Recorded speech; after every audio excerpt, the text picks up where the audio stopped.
Did you advise the government to make it illegal for Australians returning home from India over the next 2 weeks?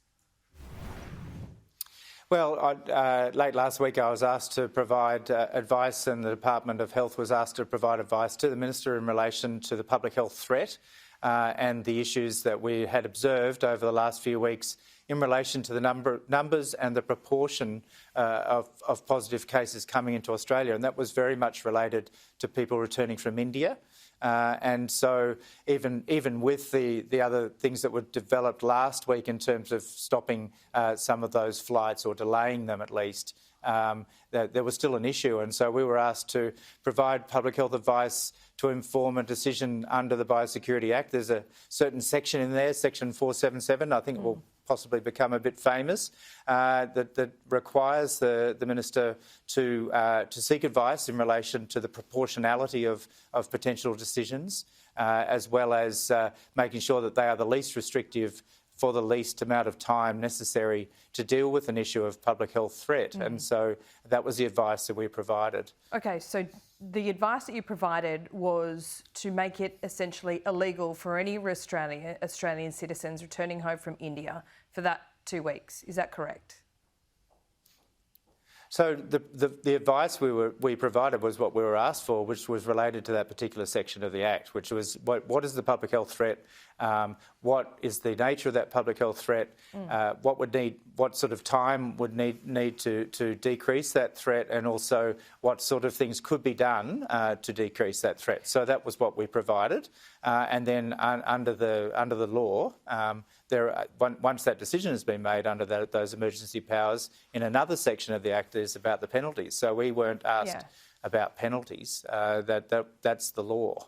Okay, but you talk about this section 477 under the Act, which also had notes about 5 years jail time or a $66,000 fine, and you've signed off on it. So it was your advice. So that's a different section of the Act. Just to be very clear, what we were asked for was public health advice and the nature of the threat and what could be done about it and for how long that was needed. That was the advice given.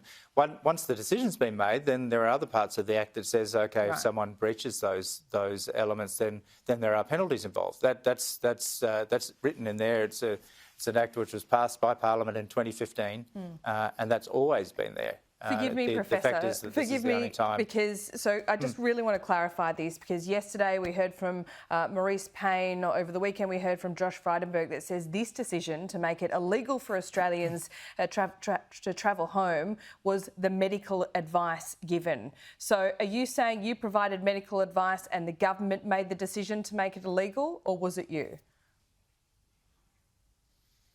I'm an advisor. I don't make decisions of government. Okay. Why so extreme? So I think you played a bit from the Minister for Education there about the level of concern. So we've seen now 14 breaches of hotel quarantine over the last since October last year, several since the beginning of the year. Almost all of those have been related to variants of concern. And that has led to various actions, including what's happened in Perth over the weekend. So this is continuing to be a threat from overseas, and our objective has to remain to keep Australians in Australia safe. That has got to be the fundamental element, and that's what I was asked to give advice upon. Over the last couple of weeks, as we've seen on one other occasion in the last year, we've seen a very rapid rise in the percentage of positives in our hotel quarantine system, particularly but not only in Howard Springs in the Northern Territory.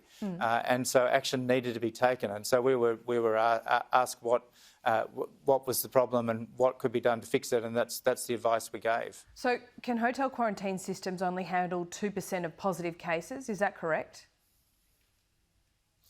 So that's the benchmark that we agreed with the states and territories very early on in this pandemic, and it was the advice of the Australian Health Protection Committee at that time that would be a benchmark of concern, that we should take action once we got to that level.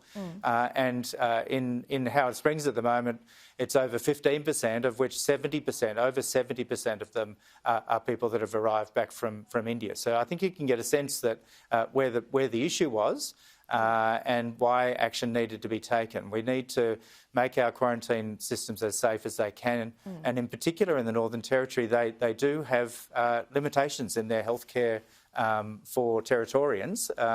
I've worked in Darwin, and I know that that hospital, the Royal Darwin Hospital, is almost always full, and so we need to take those things into account as well. Just one final question. What responsibility do you have to those 9,000 Australians in India who are at great risk of contracting COVID? So, of course, this has been a very difficult decision of government to make this decision, particularly for those 9,000 Australians that are in India. And my heart definitely goes out to them and to their families that are here as well.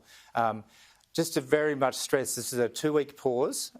There will be a lot of work that's done in that 2 weeks to make sure that we can resume getting Australians home from India, and that's a really important component of this, and why that 2 weeks was necessary. So the government says that will just be reviewed in 2 weeks. Are you guaranteeing that will change, or your advice will be that will be lifted in 2 weeks, so those Australians don't remain stranded? So we'll continue to give advice based on the information that we have and the data that we're collecting, not only here but also in India, in relation to the pandemic there, and different ways that we can look at decreasing the number of positive cases coming home from India, and so we'll continue to do that. The actual instrument under the Biosecurity Act, which was signed on Friday night, is for a 2-week period. It stops. On the 15th. All right. So there may need, if it needs to be continued, that'll be a whole different process.